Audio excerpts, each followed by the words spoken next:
Vamos abrir a palavra do Senhor no livro do Gênesis. Nós estamos em uma série intitulada Bem-vindo ao Planeta Terra. Esta é a quarta ministração e hoje à noite, se Deus permitir, estaremos encerrando essa série, falando sobre as origens e sobre o propósito de Deus para a criação, especialmente para o homem, o ser humano, para mim e para você, criados à sua imagem e semelhança. Nós vamos ler Gênesis 2, a partir do versículo 15. Gênesis capítulo 2, a partir do versículo 15 até o 20. Gênesis 2, 15. Diz assim a palavra do Senhor: O Senhor Deus colocou o homem no jardim do Éden para cuidar dele e cultivá-lo. E o Senhor Deus ordenou ao homem: coma livremente de qualquer árvore do jardim, mas não coma da árvore do conhecimento do bem e do mal, porque no dia em que dela comer, certamente você morrerá. Então o Senhor Deus declarou: não é bom que o homem esteja só. Farei para ele alguém que o auxilie e lhe corresponda. Depois que formou da terra todos os animais do campo e todas as aves do céu, o Senhor Deus os trouxe ao homem para ver como este lhes chamaria. E o nome que o homem desse a cada ser vivo, esse seria o seu nome. Assim o homem deu nomes a todos os rebanhos domésticos, às aves do céu e a todos os animais selvagens. Todavia, não se encontrou para o homem alguém que o auxiliasse e lhe correspondesse. Até aqui. Que Deus abençoe e aplique a sua palavra em os nossos corações. Levante a sua mão direita. Senhor Deus, nosso Pai, com muita alegria nessa manhã nos apropriamos desta porção maravilhosa das Escrituras Sagradas. Oramos para que o Espírito de sabedoria e revelação venha iluminar os olhos do nosso entendimento, a fim de podermos compreender aquilo que o Senhor está nos ensinando por meio desta palavra viva. Pai, em nome de Jesus também te pedimos, estende a tua mão enquanto anunciamos a tua palavra, para operar neste lugar os teus milagres. Traz a tua cura, traz a tua libertação, traz a tua paz, traz o teu consolo, traz a tua alegria e traz a tua vitória a este lugar. Ministra a vida do teu povo, as nossas famílias. Nós confiamos e dependemos absolutamente de ti e te louvamos porque estamos na tua presença e no meio dos nossos irmãos, em o nome de Jesus, amém e graças a Deus, aleluia. Vamos dar mais um aplauso a Ele, não é? Ele é tão bom, Ele é tão digno, Ele é tão maravilhoso, Ele é tão querido, aleluia. Vimos na primeira ministração que o Senhor Deus criou de forma maravilhosa todas as coisas. Gênesis 1, versículo 1 diz: no princípio que criou Deus os céus e a terra. Esse é o início das Escrituras Sagradas, é o chamado Bereshit. Os judeus denominam desta forma porque esta é a primeira palavra que aparece no original hebraico. Bereshit bara Elohim. No princípio criou Deus os céus e a terra. Então Deus, Ele é o Criador. A Bíblia começa revelando que de uma forma maravilhosa, extraordinária, todas as coisas que existem vieram a existir. E nós vimos isto na primeira ministração desta série. Logo em seguida nós vimos que havia também uma forma muito criativa com que Deus projetou o ser humano à sua imagem e semelhança e o colocou conectado com Ele mesmo através de uma vida espiritual que o Senhor dotou o ser humano ao soprar nele o fôlego da vida. Vimos também que desde Adão até nós estamos todos estrategicamente posicionados. Esta foi a terceira ministração na semana passada. Essas foram as 3 primeiras mensagens dessa série. Se você por acaso não assistiu, não viu alguma delas, por favor, acesse o nosso canal Família da Graça no YouTube e assista essas mensagens. Vão ser muito edificantes para a sua vida espiritual. Aliás, é muito importante que você estude a palavra de Deus. Estude a Bíblia, ela é a verdade. Creia nela, acredite na palavra, construa a sua vida vida sobre a palavra de Deus. Esse é o propósito do Senhor, esta é a intenção de Deus para mim e para você.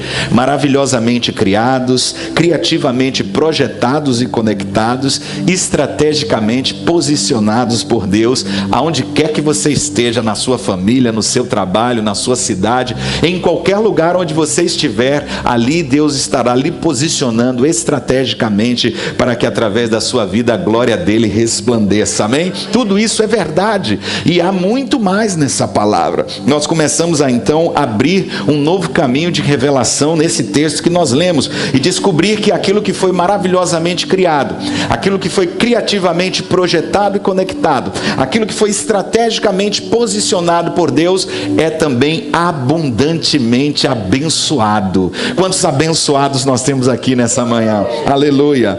Então o texto fala sobre isso, que Adão foi abençoado com abundância. Adão foi abundantemente abençoado e desde Adão até nós, o propósito de Deus é nos abençoar. Deus não quer, a maldição nunca foi o propósito de Deus. Deus nunca iniciou o seu projeto amaldiçoando. Ele abençoou. A maldição veio por causa do pecado. A maldição não vem diretamente por Deus. A maldição é uma consequência da transgressão do projeto de Deus original.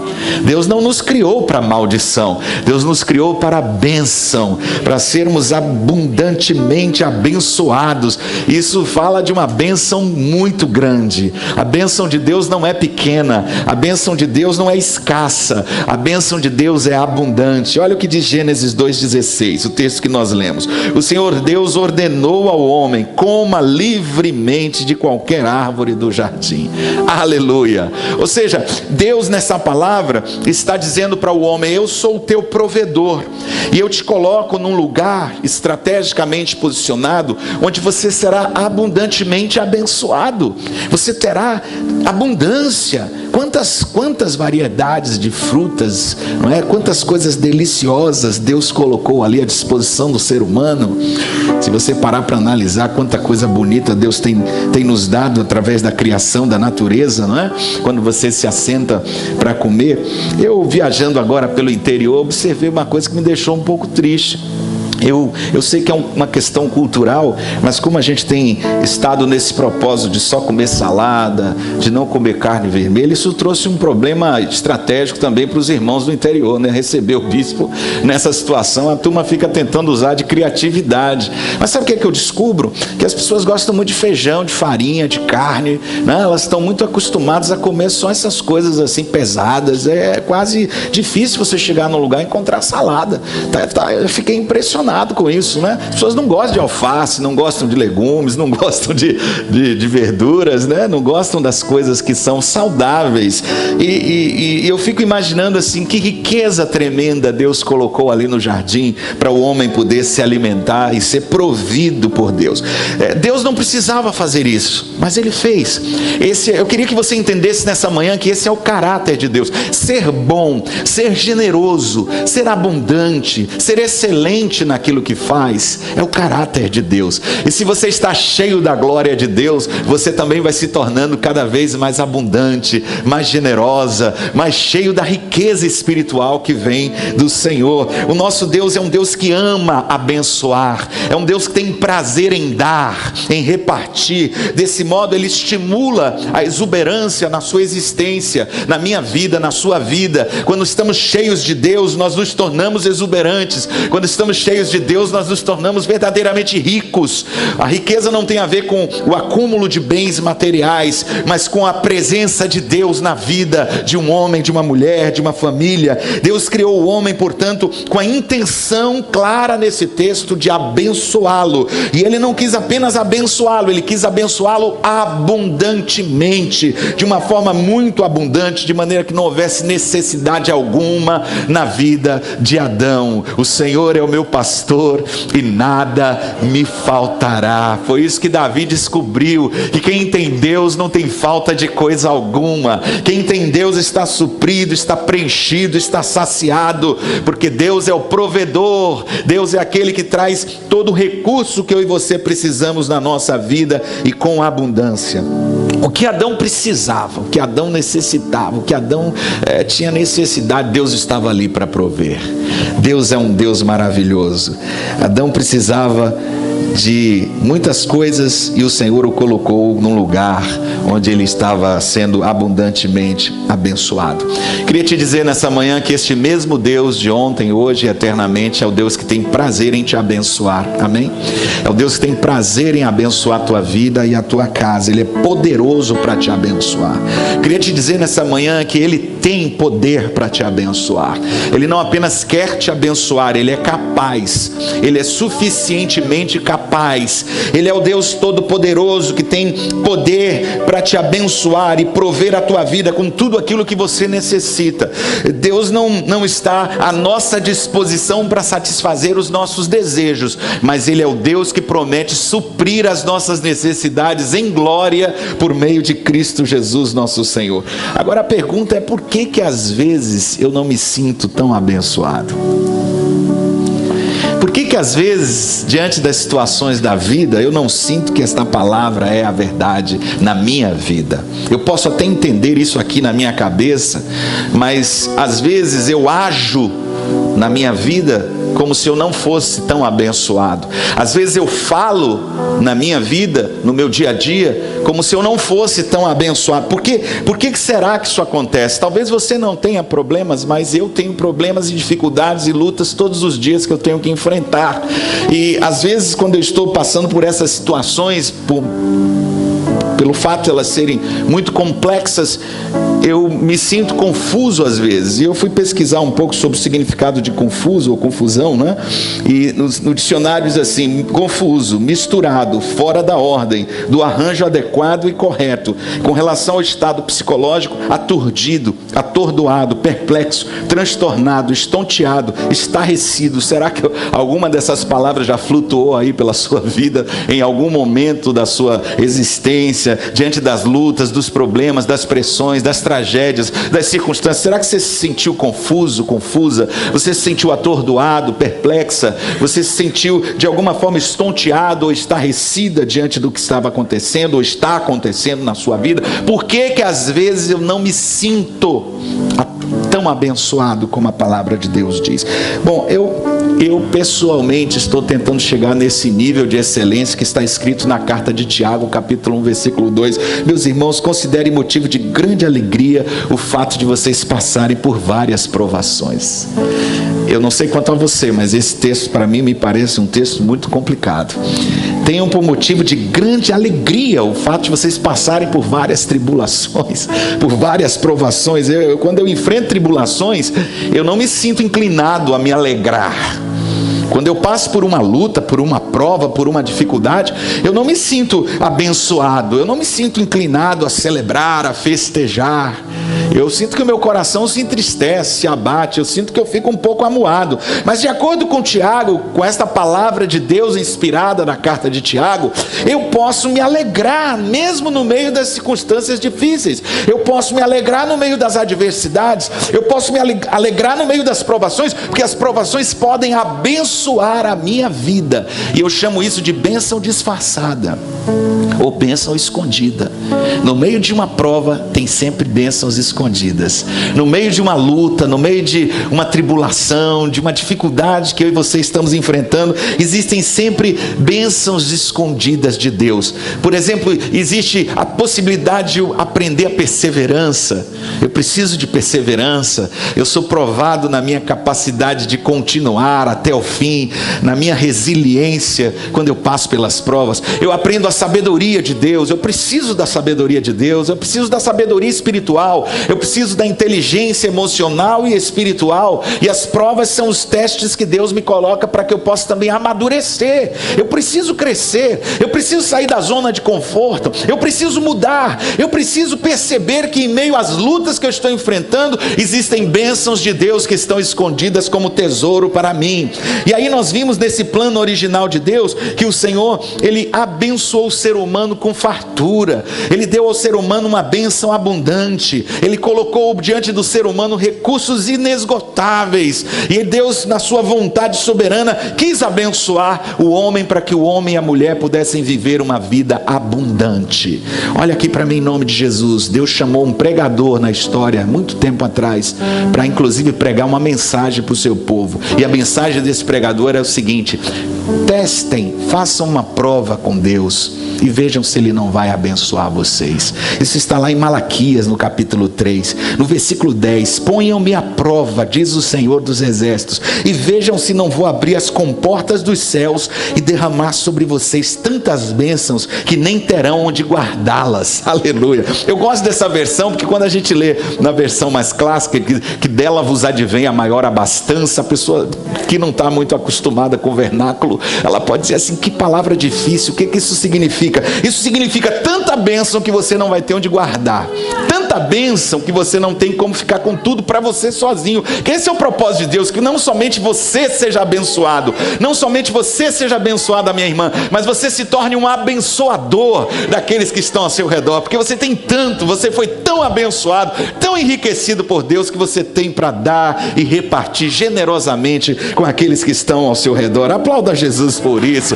Bênção abundante é o que Deus tem para você nessa manhã. Bênção abundante e fartura é o que Deus está derramando sobre a sua vida. Louvado seja o nome do Senhor. Mas em segundo lugar, além de uma bênção abundante, esse texto nos revela que Adão foi abençoado com mandamentos.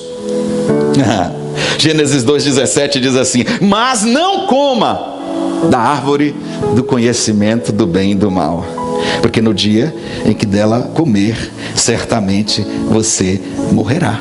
Deus então desejou abundantemente abençoar o ser humano, mas uma das importantes bênçãos que Ele deu a Adão não foi somente a bênção de desfrutar da fartura, daquilo que Deus tinha colocado para ele em abundância no jardim do Éden, mas também dos seus mandamentos. Será que você consegue ver os mandamentos de Deus como bênção? Quando a gente está no mundo perdido, no pecado, a gente não gosta dos mandamentos de Deus. Os mandamentos de Deus nos parecem duros, pesados, severos. Mas quando estamos em Cristo, Jesus disse que o jugo dele é suave, o fardo dele é leve. João disse que os seus mandamentos não nos são pesados, porque nós agora estamos debaixo da graça do Senhor. E nós começamos a compreender quão bom é para nós termos os mandamentos do Senhor, quão puros são os mandamentos do Senhor, quão retos são os seus juízos, quão corretas são as ações do nosso Deus, como o seu caráter é fiel. E há coisas que queremos ouvir e há coisas que nós não queremos ouvir, mas Deus faz as duas coisas, e todo pai sabe o que eu estou falando. Quem tem filho aqui sabe do que eu estou dizendo, todo filho sabe do que eu estou falando, todo filho, toda filha que já foi filho, filha e foi criado, sabe do que significa esse equilíbrio do que Deus está dizendo aqui em Gênesis 2,16: coma livremente, é tudo seu, aproveite toda essa fartura, toda essa exuberância, toda essa riqueza da criação. Estou colocando aos teus pés, pode usufruir de tudo, é tudo seu, mas Gênesis 2,17: não coma do fruto da árvore do conhecimento do bem e do mal. Você pode dizer: por que cargas d'água? Deus foi colocar a árvore do conhecimento do bem e do mal no jardim exatamente para nos dar os seus mandamentos.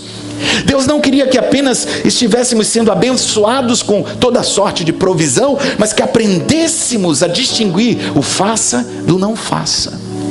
Deus quer que você na sua vida, meu amado, aprenda a viver debaixo de mandamentos. Deus te dá ordenanças para que você tenha uma vida saudável, para que você tenha uma vida espiritual abundante. Deus não só quer que você se alimente e se enriqueça daquilo que Ele tem lhe dado materialmente.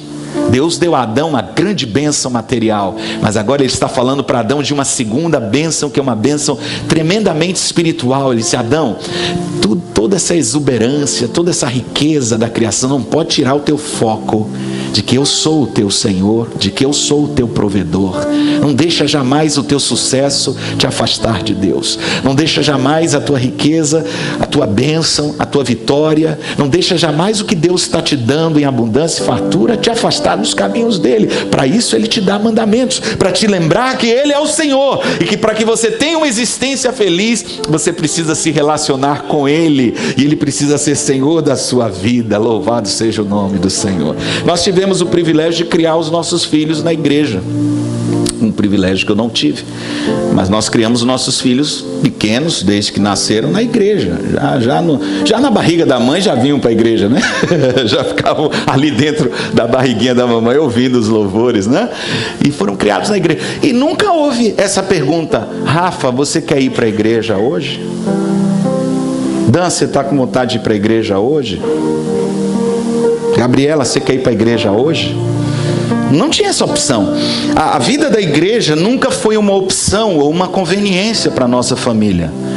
Nós criamos nossos filhos para que eles entendessem que parte da constituição da nossa família é a igreja. A nossa família não existe sem a igreja. E enquanto eles estiverem debaixo da nossa autoridade, vivendo na nossa casa, eles aprenderam que algumas coisas eles não poderiam fazer, algumas coisas eles não deveriam dizer, algumas coisas eles não deveriam falar, alguns lugares eles não deveriam ir. Então eles sempre foram criados com liberdade. Nós nunca criamos nossos filhos numa redoma de vidro, nunca os transformamos em alienados, esquisitos. Eu me lembro quando eles eram pequenos que tinha naquela época os Cavaleiros do Zodíaco, que eram os bonequinhos que virou uma febre de heróis.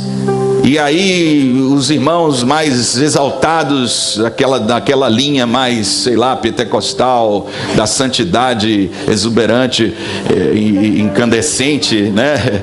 Pés de fogo, eles diziam assim: isso é do diabo, não pode comprar para seus filhos. E os meninos lá em casa, assim, dois homens iam para a escola, e os meninos tudo também com os Cavaleiros do Zodíaco lá. Eu disse: bom, eu não vou poder perder essa batalha, né? Porque se eles não brincarem aqui em casa, eles vão brincar na escola. Mas eu vou fazer uma coisa: comprei os Cavaleiros do Zodíaco, comecei a brincar com eles, e na minha brincadeira os Cavaleiros do Zodíaco sempre se convertiam.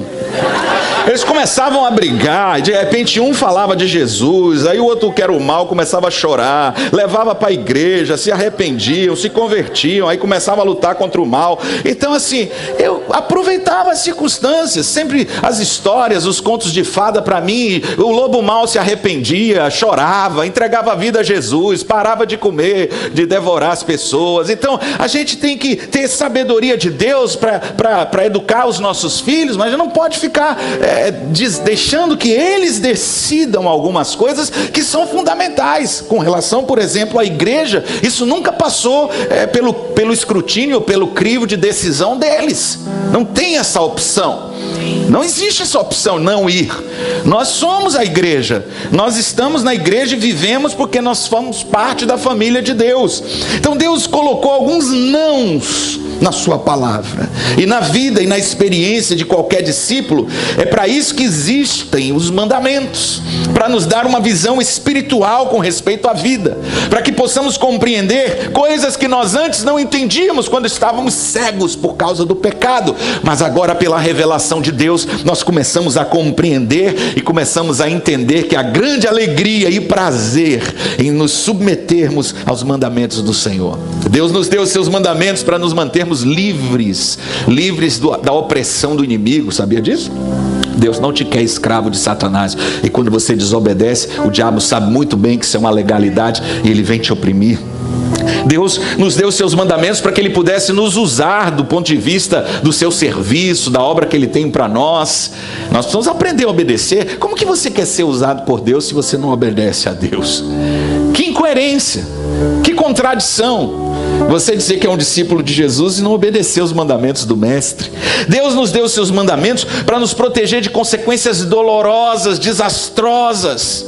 Quantas vezes nós erramos e pagamos um preço caro por causa das nossas escolhas erradas, das nossas decisões mal tomadas. Deus nos deu os seus mandamentos para nos proteger, inclusive da culpa do pecado, da maldição, da condenação do pecado, da vergonha do pecado. O homem desobedeceu. E a Bíblia diz que antes do pecado, eles estavam vivendo uma inocência original, sem vergonha, sem culpa. Mas depois que eles comeram do fruto da árvore da vida, do conhecimento do bem e do mal, eles não puderam mais comer o fruto da vida eterna, a não ser em Cristo Jesus. E essa é a razão porque eu estou aqui nessa manhã, para te dizer que Deus, através de Cristo Jesus, arrancou o nosso coração de pedra, o coração perdido no pecado, e nos deu um coração de carne, um coração sensível e obediente. Deus escreveu no nosso coração a sua lei. Deus gravou não mais em pedras, mas nas tábuas do meu e do seu coração a sua vontade soberana, e os seus mandamentos agora nos são uma fonte de grande alegria e prazer. Em terceiro lugar, Adão foi abençoado com relacionamento. Veja quanta coisa a gente está aprendendo somente em 3 versículos. Primeiro, uma bênção muito abundante, coma livremente. Segundo, mandamentos, não coma do fruto da árvore do conhecimento do bem e do mal. Mandamentos, Deus nos abençoou com mandamentos. Em terceiro lugar, agora, Deus abençoa com relacionamento. É tão impressionante, ele diz: não é bom para o homem estar sozinho. E aí ele cria para o homem uma companheira. E a partir disso, o projeto de Deus de multiplicação acontece para que os seres humanos se tornem amigos, companheiros, para que as pessoas pudessem desfrutar, como obra-prima da criação, do melhor de Deus em comunidade, em comunhão. O projeto de Deus não é que estejamos sozinhos. Nós precisamos de alguém para alimentar a nossa fé. Nós precisamos de alguém para aumentar a nossa esperança. Nós precisamos de alguém para encorajar o nosso amor. Nós precisamos de pessoas. Deus nos deu a bênção do relacionamento. E Deus não nos quer isolados. Deus não nos quer sozinhos. Quem vive uma vida solitária e independente não demonstra a sabedoria de Deus. Aqueles que estão cheios da sabedoria de Deus e do Espírito de Deus buscam a comunhão, buscam os relacionamentos. Na verdade, o que Deus faz através de Cristo Jesus, em primeiro lugar na nossa vida, é restaurar relacionamentos. Primeiro Ele restaura o nosso relacionamento com Ele mesmo, através do sangue de Jesus e daquilo que Jesus fez por nós na cruz. Ele inaugura um novo e vivo caminho à presença de Deus, e nós podemos com ousadia e confiança adentrar no Santo dos Santos e contemplar a glória do Senhor e nos relacionarmos com Ele. Mas em segundo lugar, Ele começa a abençoar os nossos relacionamentos horizontais. Ele começa a curar, a restaurar, a restituir a nossa maneira de ser, de nos comportarmos, de reagirmos, de tratarmos as pessoas. Eu estava observando ontem em um grupo de pastores que eu faço parte, com muitos pastores. Um lá falou alguma coisa de política e outro falou outra coisa, aí começaram a se distratar e um deles saiu do grupo, os outros ficaram falando. Eu fiquei pensando, gente, diploma não te dá isso, dinheiro não te dá isso, sabe? Berço, educação, a forma de lidar com as pessoas, de tratar umas com as outras, isso a gente aprende no berço. Agora, se você não teve isso, a igreja é um lugar fantástico. É tremendo como Deus, através da sua palavra, vai nos reeducando. Homens que não sabiam expressar o seu amor, falar de forma carinhosamente com as suas esposas, precisam aprender a fazer isso, e a igreja é um lugar onde a gente aprende esses princípios, não é? Essa coisa de você ser o machão, o durão, aquele que não muda, não se arrepende nunca, não volta atrás, inflexível, sabe? Aquela mulher que não perdoa, que está sempre guardando mágoa, que é complicada, que é briguenta, sabe? Aquela pessoa chata, aquela pessoa insuportável, que não consegue estar bem em lugar nenhum, que sempre está criando problema onde está, onde entra, não consegue trabalhar em equipe, não consegue se relacionar com outros. Por mais que você seja uma pessoa tarefa, porque existem pessoas e existem pessoas tarefa, né? Tem pessoas que gostam de relacionamento. Deus criou assim. Deus criou alguns de nós extrovertidos e outros introvertidos. Deus criou alguns de nós para falar e outros para ouvir. Deus criou alguns de nós para fazerem algumas coisas e outros para fazerem outras. E dessa forma há uma complementaridade nos nossos relacionamentos, mesmo dentro do casamento. E nós precisamos aprender a viver um com o outro. Nós precisamos aprender a nos relacionar um com o outro. Deus quer te dar a bênção do casamento, amém? Se você precisa de um relacionamento conjugal, é de Deus que vem a bênção do casamento. Mas mesmo que você não esteja casado, Deus quer que você seja uma bênção com seus amigos, com as pessoas com quem você relaciona, que você desfrute com os irmãos, com a igreja, com o corpo de Cristo, das bênçãos do seu reino. Deus não nos criou para estarmos isolados. E é por isso que eu gosto do trabalho das células, dos pequenos grupos, porque nós podemos exercitar uma coisa que nós não podemos aqui na grande reunião. Nós podemos nos relacionar com os irmãos, nos abrirmos para os irmãos, para essa dimensão horizontal de relacionamento que é tão saudável na igreja, no corpo de Cristo. Então Deus nos abençoou desde o início com o relacionamento. O nosso Deus é um Deus de relacionamento. É tão importante perceber que esse conceito de Deus único no Novo Testamento ele se torna tão profundamente complexo com a noção de trindade: Pai, Filho e Espírito Santo. Nós sabemos que é um único Deus, que é um Deus só, é um único Deus vivo e verdadeiro, não há outro além dele, mas ele se expressa e se revela na pessoa do Pai, na pessoa do Filho e na pessoa do Espírito Santo. Ele é um Deus triuno, e aí a gente não consegue entender isso, mas essa comunhão do Pai, do Filho e do Espírito Santo é tão perfeita, tão divinamente perfeita, que eles são um só. E isso é o que Deus deseja para a sua igreja. Deus deseja isso para a sua família. Deus deseja isso para o seu povo. Deus deseja isso para a sua casa, meu irmão. Deus deseja isso para você, minha irmã. Deus te deseja abençoar nos seus relacionamentos. Não é bom que o homem esteja sozinho. Você precisa de amigos. Fala para a pessoa que está do seu lado: eu preciso de você, meu irmão. Tinha um cântico bem legal, antigamente a gente cantava: eu preciso de você, você precisa de mim, nós precisamos de Cristo até o fim, sem cessar, sem parar, sem vacilar, sem temer, sem chorar, sem cessar, sem parar, sem vacilar. Essa coisa de baiano, né?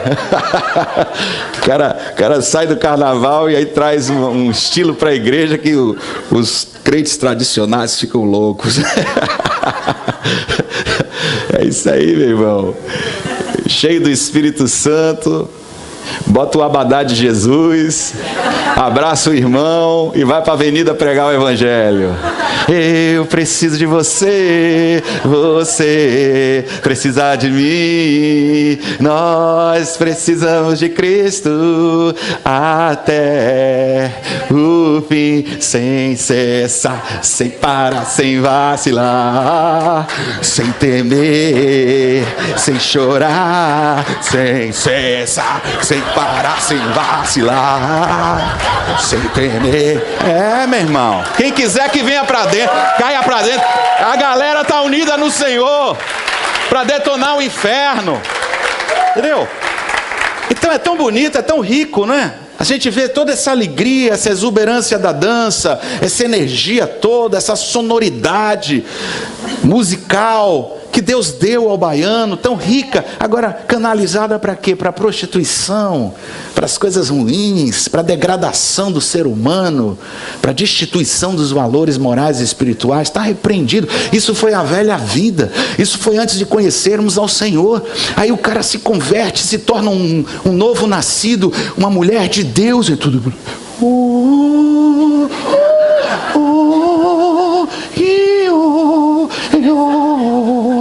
Ou então daquela linha, né, dos monges cristãos eremitas, né, que andam por aí de paletó e gravata no sol no domingo pela manhã na praia, né? Ieso domine, pá. Ieso domine, pá. Ieso. Então porque assim, o negócio é apanhar, né? É só fala de vara de Jeová e tem que bater, e aquela coisa tão tensa, tão dura, tão difícil. como se ser crente fosse um negócio muito chato, muito complicado. E é por isso que às vezes se tornam pessoas tão antipáticas, tão insuportáveis de chata, não conseguem no trabalho ganhar ninguém para Jesus, na família, na vizinhança, porque são os mais complicados. As pessoas, o testemunho que tem é lá, esse crente chato aí, né? Não cai na graça do povo, das pessoas. Para você agradar a Deus e ser santo, você não precisa abrir mão das coisas tão preciosas que Deus lhe deu e nos deu como ser humano, para criar regras e condicionamentos que são doutrinas de homens, como se Deus tivesse nem aí para o fato de você gostar ou não gostar de dançar, ou sua opinião e conceitos. O que Deus quer é a vida no Espírito, é que você tenha realmente um testemunho exuberante da graça dele, para repartir com aqueles que estão ao seu redor. Você não precisa se contaminar, nem ser igual ao mundo, nem fazer as coisas que o mundo faz, mas você não pode perder a essência daquilo que Deus nos deu e que nos caracteriza como seres humanos. Nós somos seres de alegria, nós somos seres que nos alegramos em alguns momentos da nossa vida, e Deus coloca as festas no meio do seu povo, para que o povo se alegre, celebre. E Deus também sabe que somos pessoas que muitas vezes se entristecem, se abatem, e por isso Ele nos dá a comunidade para nós estarmos orando uns com os outros, nos fortalecendo, nos encorajando através da intercessão e do cuidado uns dos outros. Não despreze a igreja do Senhor, faça parte, ame a igreja de Jesus, porque ela é a noiva de Cristo, e com este relacionamento Deus nos tem abençoado muitíssimo. Vamos aplaudir a Ele. Aleluia. Glória a Jesus. Glória a Jesus. Desculpa aí, viu, gente, se alguém ficou escandalizado com a minha dança, né? Inclusive, mandar tirar do vídeo aí, editar, né? Que pode ser que alguém bote no YouTube só a parte que o bispo estava, quer dizer, bispo louco, né? Saiu alguma coisa errada, em nome de Jesus. Olha, finalmente, como se isso tudo não bastasse, Deus nos tem abençoado com abundância, Deus ter nos dado os seus mandamentos para que fôssemos felizes, e Deus ter nos dado relacionamentos para que pudéssemos nos completar. Deus também abençoou Adão com uma importante missão a cumprir. Deus deu algo importante para ele fazer. No versículo 19 diz que Deus formou todos os animais e trouxe ao homem para ver como ele lhes chamaria, e o nome que o homem desse a cada ser vivo, esse seria o seu nome. Interessante isso, não? Eu fico pensando assim, Deus não poderia já criar cada animal com um nome e dizer assim: é isso aí, Adão, esse aqui é o macaco, muito prazer. Essa aqui é a girafa, muito prazer. Aquele ali é o elefante, muito prazer. Não, Deus deu essa missão ao ser humano. E nisso aqui está algo tremendo da revelação de Deus, porque quando o homem começa a nominar, quando ele começa a dar nome às coisas, ele começa a construir a realidade a partir de uma linguagem. E uma das coisas importantes na desconstrução de esquemas de vida que precisam ser reprogramados na minha e na sua vida, a partir da transformação que Deus quer operar em nós pelo Espírito e pela palavra, tem a ver com linguagem. Quando você se senta num divã para falar da sua vida a um psicólogo, você começa a expor a sua vida em forma de uma linguagem. Você constrói o seu mundo a partir de uma linguagem. Você tem um discurso, você tem uma interpretação da realidade. E quando você começa a ser alterado radicalmente pelo poder da palavra de Deus, pela unção do Espírito em sua vida, a sua linguagem muda, é ou não é? Você começa a falar diferente. E eu não estou aqui me referindo só aos clichês evangélicos, não. Está amarrado, está repreendido, o sangue de Jesus tem poder, né? Não estou falando só dessas coisas que o crente aprende no meio evangélico, do chamado evangeliquez, da linguagem do gueto evangélico. Não, eu estou falando de uma reprogramação da sua maneira de interpretar a realidade,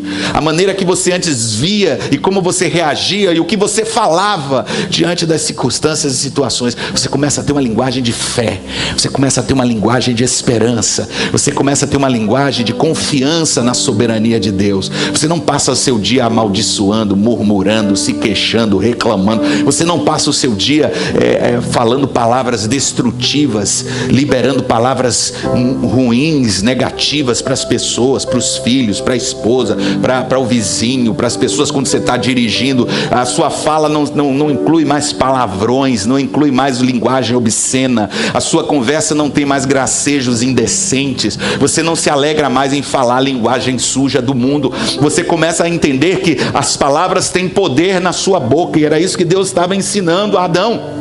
Deus estava ensinando para ele que esse poder e essa autoridade ele estava dando ao ser humano para construir a realidade, que poderia ser uma grande bênção, como pode ser também um motivo de grande destruição, um verdadeiro inferno. Como é ruim viver e conviver com pessoas que estão todo dia falando de uma forma suja, de uma forma negativa, de uma forma destrutiva. Como é bom estar ao lado de gente que tem uma linguagem restaurada, que tem palavra de Deus, que tem conselho de Deus para dar, gente que tem conselho de Deus para abençoar, gente que tem palavra profética para liberar, gente que sabe ministrar a vida dos outros, a palavra de confirmação, a palavra de autoridade, a palavra de bênção, a palavra de amor, a palavra de restauração, a palavra de carinho. Ai, como é bom a gente estar do lado de gente que está rica de Deus e que tem palavra de Deus. Como nós fomos abençoados quando Deus nos deu uma missão como igreja de proclamar a palavra do reino. Deus não quer só que você reconstrua a sua realidade pessoal a partir de dentro para fora. Ele quer que você se torne um multiplicador desta realidade na vida de outras pessoas. E como que você faz isso? Proclamando o evangelho do reino de Deus, pregando a palavra de Deus, anunciando o testemunho de Cristo Jesus. Essa é a nossa missão. A mesma missão que Deus deu a Adão lá no jardim, Ele está dando à sua igreja hoje. Ele está dizendo: igreja, igreja, igreja, igreja. Olha aqui, o mundo chama isso de maldição, de destruição, de guerra, de violência, de prostituição, de morte. Mas eu estou dando para vocês a palavra da vida, a palavra de autoridade sobre os demônios, sobre as enfermidades. Eu estou dando a vocês a palavra de reconstrução. Sim, vocês foram levantados como profetas para derrubar e destruir isso que está aí. Isso aí não é o meu reino. Mas vocês foram levantados também para edificar e para construir, para restaurar veredas, para restaurar brechas, reparadores de brechas, carvalhos de justiça é o que vocês são na minha casa. É isso que o Deus Todo-Poderoso nos chamou para fazer. Ele nos deu uma missão neste planeta que chamamos de casa, a nossa casa, a terra. É tão importante entender que esse Deus que não deixa nenhuma impressão digital ser igual a outra, e que te criou como um ser único e diferenciado, Ele te dotou de uma missão que através da sua boca você vai proclamar e repartir com aqueles que estão ao seu redor. Fomos muito abençoados. Quem é abençoado, fique de pé. Louve ao Senhor nessa manhã. Deus é Deus de maravilhas, Deus que abençoa, Deus que nos abençoa abundantemente. Tem alguma coisa que você está